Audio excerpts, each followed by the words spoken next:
সদ্য সমাপ্ত পঞ্চায়ত নিৰ্বাচনত ঢেকিয়াজুলিত বিজেপিৰ ৮ গৰাকীকৈ আঞ্চলিক পঞ্চায়তৰ সদস্যই দুৰ্নীতি অনিয়মেৰে বিনা প্ৰতিদ্বন্দ্বিতাৰে নিৰ্বাচিত হৈছিল আৰু এই সমগ্ৰ দুৰ্নীতি অনিয়মৰ তথ্য পোহৰলৈ আহিছে RTIৰ তথ্যত।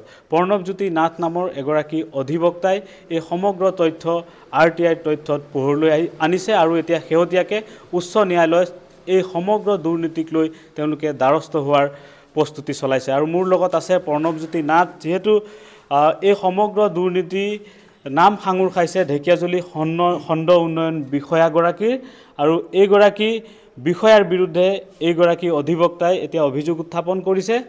সদ্য সমাপ্ত পঞ্চায়ত নিৰ্বাচনত দুৰ্নীতি অনিয়মেৰে ৮ গৰাকী আঞ্চলিক পঞ্চায়তৰ সদস্যই বিনা প্ৰতিদ্বন্দ্বিতাৰে জয়ী হৈছিল আৰু এই সমগ্ৰ তথ্য পোহৰলৈ আহিছে RTIৰ তথ্যত। মই কথা পাতিম অধিবক্তা প্ৰণৱজ্যোতি নাথ আছে। কি হৈছে কওক? আচলতে অতি হাস্যকৰ বিষয় যে নিৰ্বাচনী ব্যৱস্থাটোক ঢেকিয়াজুলিত এনেধৰণে কোঙা কৰি দিয়া হ'ল। যিগৰাকী নিৰ্বাচনী প্ৰাধিকৃত বিষয়া আছিল ঢেকিয়াজুলি খণ্ড উন্নয়ন বিষয়া হেমকান্ত বৰা, তেখেতৰ সম্পূৰ্ণ নেতৃত্বত যি ধৰণে ভুল নমিনেশ্যনকো একচেপ্ট কৰা হ'ল আৰু শুদ্ধ নমিনেশ্যনকো বাতিল কৰা হ'ল। আজি আপুনি দেখিবলৈ পাব ৮টাকৈ আঞ্চলিক পঞ্চায়ত আৰু ৮টাকৈ আঞ্চলিক পঞ্চায়তত তেখেতসকলে ব্যাপকভাৱে দুৰ্নীতি কৰিলে। প্ৰথমটো হৈছে ডুমডুমা আঞ্চলিক পঞ্চায়ত। তাত যিগৰাকী বিজেপিৰ প্ৰাৰ্থী আছিল, বিজেপিৰ প্ৰাৰ্থীগৰাকীৰ তাতে টিকেটত অথৰাইজ লেটাৰটো ভুল আছিল। ৪ নং ডুমডুমাৰ পৰা কণ্টেষ্ট কৰিব বুলি পাৰ্টীয়ে টিকেট দিছিল, কিন্তু তেখেত প্ৰকৃতাৰ্থত ৮ নং ডুমডুমাৰ পৰাহে কণ্টেষ্ট কৰিছিল, যিটো তেখেতৰ চাৰ্টিফাইড ভোটাৰ লিষ্ট চালে গোটেই কথাখিনি ওলাই পৰিব। দ্বিতীয়তে আহিল দক্ষিণ শিঙৰি। তেখেতৰ এগেইনষ্টত CPI-MLৰ এগৰাকী প্ৰাৰ্থী আছিলে ছাদিকুন নেহাৰ। তেখেতৰ নমিনেশ্যন বাতিল কৰি দিয়া হ'ল কাৰণ তেখেতে কি পষ্টত কণ্টেষ্ট কৰিছে সেইটো নিলিখাৰ বাবে। চিমিলাৰলি আপোনালোকে যদি চাই ভঙা মন্দিৰত বিজেপিৰ কেণ্ডিডেট যিগৰাকী আছিল অৰ্চনা দাসৰ কেণ্ডিডেচাৰটো ভেলিড কৰা হৈছে, কিন্তু তেখেতে কি পষ্টত কণ্টেষ্ট কৰিছে সেইটো লিখা নাছিল। কাৰণ কিয় একচেপ্ট কৰা হৈছে? তেখেত বিজেপিৰ কেণ্ডিডেট আছিল। ইয়াৰ পিছতে আপোনালোকে চাব পাব যে ভঙা মন্দিৰ এই অৰ্চনা দাসৰ এগেইনষ্টত আছিল পূজা শইকীয়া। পূজা শইকীয়াই নিউ বেংক একাউণ্ট দিয়া নাই বুলি কৈছে। যিসমূহ স্ক্ৰুটিনিত মন্তব্য দিছিলে তাতে কৈছে যে নিউ বেংক একাউণ্ট দিয়া নাই, কিন্তু তেখেতৰ যিটো চেকলিষ্ট হাতত আছে এই চেকলিষ্টত তেখেতসকলে কাৰেক্ট কৰি পেলাই ৰাইট চিন দি নিৰ্বাচনী প্ৰাধিকৃত বিষয়ে চাইন কৰি দিছিল। এনেধৰণে ৮টা আঞ্চলিক পঞ্চায়তত তেখেতসকলে ব্যাপক দুৰ্নীতিৰে এই আঞ্চলিক পঞ্চায়তত বিনা প্ৰতিদ্বন্দ্বিতাৰে জয় কৰাই সমগ্ৰ অসমত বাহ লৈছিল। কিন্তু যেতিয়া RTI কৰা হ'ল এই সমূহ মনোনয়ন পত্ৰৰ লগতে আৰু গোটেই ডকুমেণ্টছখিনি যেতিয়া ওলাই গ'ল তেতিয়া এই কথা পোহৰলৈ আহিল। আজি চাওক, আজি ৰাক্ষসমাৰী জিপিত বিজয় তোষা নামৰ যিগৰাকী কেণ্ডিডেট আছে তেখেতৰ নমিনেশ্যনটো ফেব্ৰিকেশ্যন কৰিব লগা হৈছে, ৰাইট চিনটোক ৰং বনাব লগা হৈছে।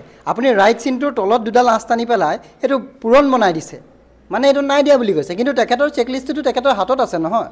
সেই কথাটো তেখেতসকলে গমেই নাপালে আৰু মনোনয়ন পত্ৰ দাখিলৰ সময়ত সম্পূৰ্ণ বিসংগতি। ৮ গৰাকী প্ৰাৰ্থীৰ মনোনয়ন পত্ৰ দিওঁতে ঠিকেই আছিল, কিন্তু স্ক্ৰুটিনি কৰি পেলাই যিখন চেকলিষ্ট দিছে তেতিয়ালৈকে ঠিক আছে। যেতিয়ালৈকে অফিচৰ ভিতৰলৈ গুচি গ'ল, বিষয়বস্তুটো সম্পূৰ্ণ কনফিডেন্সিয়েল হৈ গ'ল, তেতিয়া কিন্তু বিষয়বস্তুটো বেলেগ হৈ গ'ল। ১ নম্বৰ। ২ নম্বৰ কথাটো হৈছে যে আমাৰ এটা নিৰ্বাচনী বিধি কি যে যেতিয়া নিৰ্বাচনী প্ৰক্ৰিয়াটো চলি থাকে তাত কোনো ধৰণৰ চৰকাৰী মানুহ সোমাব নোৱাৰে। কিন্তু সেই সময়ত আমি দেখিছিলোঁ যে মানুহেও কোৱা শুনিছিলোঁ যে মন্ত্ৰীগৰাকী তাত গৈছিল। এই কথাটো খুব এটা অনিয়মৰ কথা।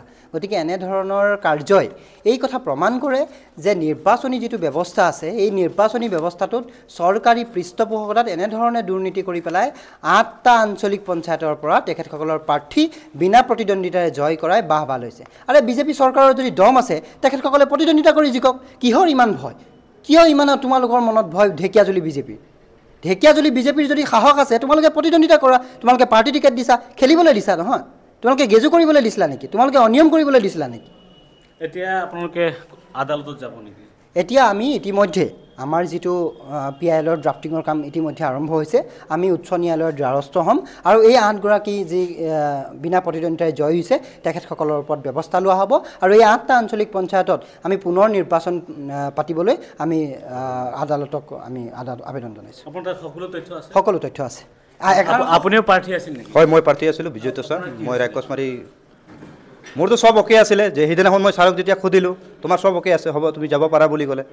যিটো চেক লিষ্ট দিছে তাতো মোৰ বেংক একাউণ্ট মই নিউকৈ খুলি কিনে দিছোঁ তাতে অ'কে আছিলে তাতে টিক চিন মাৰিছে এতিয়া যিটো মই RTI তথ্য ওলাইছে তাতে চাইছোঁ তাত মোৰ পূৰণ চিন মাৰা আছে এনেকুৱা হ'ব পাৰে এইটো সেইকাৰণে আমি আদালতত কাষ চাপিম আৰু এইটো ন্যায় লাগিবই আমাক আৰু সেই সময়ত তেতিয়া মোৰ শ্লিপ ডিস্ক হৈছিলে মই ভালকৈ থিয় হ'ব পৰা নাছিলোঁ পাৰ ডে মই দুটা কেপচুল খাই কিনে মোৰ ডকুমেণ্টছ কালেকশ্যন কৰিছিলোঁ ডকুমেণ্টছ বনাইছিলোঁ মই আৰু সেই সময়ত আহি কিনে মই নমিনেশ্যন দাখিল কৰিছিলোঁ তাত আৰু এনেকৈ হোৱাৰ কাৰণে মই আদালতত কাষ চাপিম এইটো মোক লাগিব এইটো যেহেতু 8 গৰাকী প্ৰাৰ্থীৰ নাম ইয়াতে অভিযোগ উত্থাপন হৈছে বিজেপিৰ আঞ্চলিক পঞ্চায়তৰ সদস্য তেওঁলোকে বিনা প্ৰতিদ্বন্দ্বিতাৰে জয়ী হৈছে আৰু তেওঁলোকৰ যি নথিপত্ৰ এই নথিপত্ৰ বিসংগতিপূৰ্ণ বুলি অভিযোগ উত্থাপন হৈছে আৰু এই সমগ্ৰ তথ্য পোহৰলৈ আনিছে ঢেকিয়াজুলিৰ এগৰাকী অধিবক্তা প্ৰণৱজ্যোতি নাথে আৰু এই সমগ্ৰ বিষয়টোৰ সন্দৰ্ভত গুৱাহাটী উচ্চ ন্যায়ালয়ত তেওঁলোকে ৰাজহুৱা স্বাৰ্থজনিত এক আবেদন আদালতত দাখিল কৰিব আৰু এই সমগ্ৰ বিষয়টো